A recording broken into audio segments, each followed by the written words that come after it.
Hi. Now we are in video number 15 and we are going to discuss about food, fish foods. Okay. As we have discussed in our previous video about the herbivores, omnivores and the carnivores. As we know, carnivores are pure non-vegetarians, herbivores are pure vegetarians, whereas omnivores are both non-veg as well as vegetarians. Yeah, when it comes to the carnivores, their body is designed in such a way that they need huge amounts of protein. So because in the wild they naturally prefer live foods like other fish or some insects and these sort of things. So their protein requirement is high. They don't need much of carbohydrates or much of fiber. They need a little, but not when compared to their protein percentage. Okay. So when these carnivore fish are kept in an aquarium, they can be given live foods or freeze-dried foods like tubiflex, bloodworms, or you can say dried or freeze-dried Artemia or Daphnia, or dried shrimp, or homemade foods, non-vegetarian foods for them. When it comes to omnivores, you can feed both. When it comes to carnivores, if you buy some commercial foods, the commercial foods are prepared for the carnivores in such a way that the food contains a lot of protein in it and less carbohydrates and less of fiber and less of fats and all this.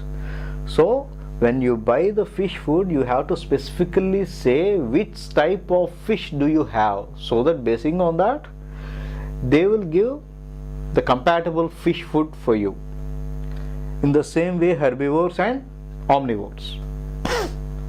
And when it comes to the fish which lives in different layers, what you have to do is, whenever you feed the fish, actually the top layers goes first, because each and every fish food which is designed for the aquarium has the tendency to float on the water. So obviously when it is feeding time, even the middle layer and the bottom layer fish will come up to the surface for the food.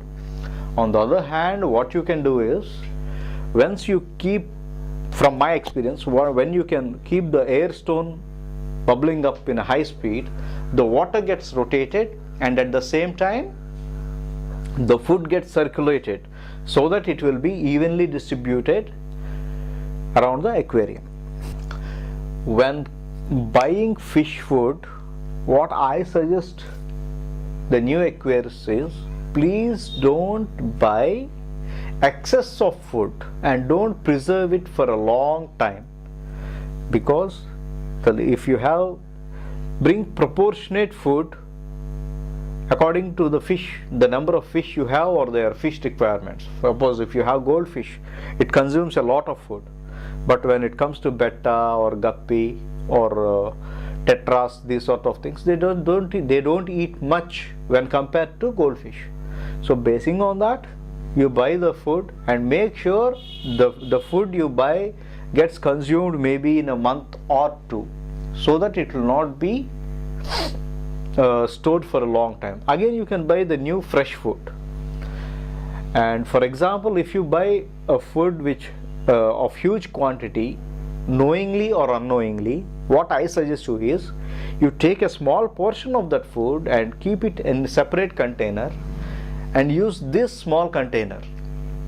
After you complete the food, you refill this from the main source.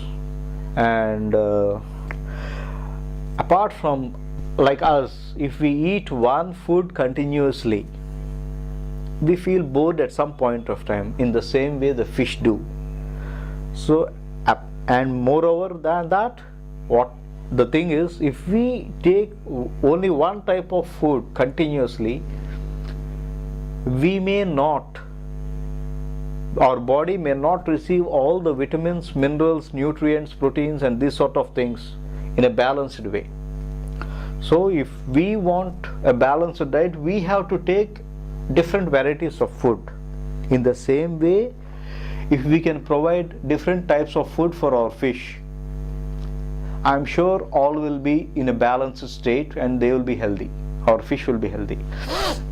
For example, I have betta fish, and what I feed them is, I feed them floating pellets, dried tubiflex worms, as well as dried bloodworms.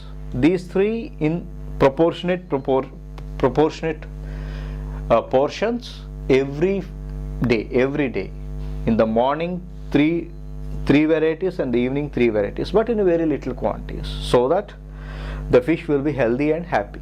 If someone is there who is living away from the city, where they can get feed for their fish, what I suggest those guys is, they don't need to leave their interest or take huge amounts of food to preserve the food and feed the fish for a long time.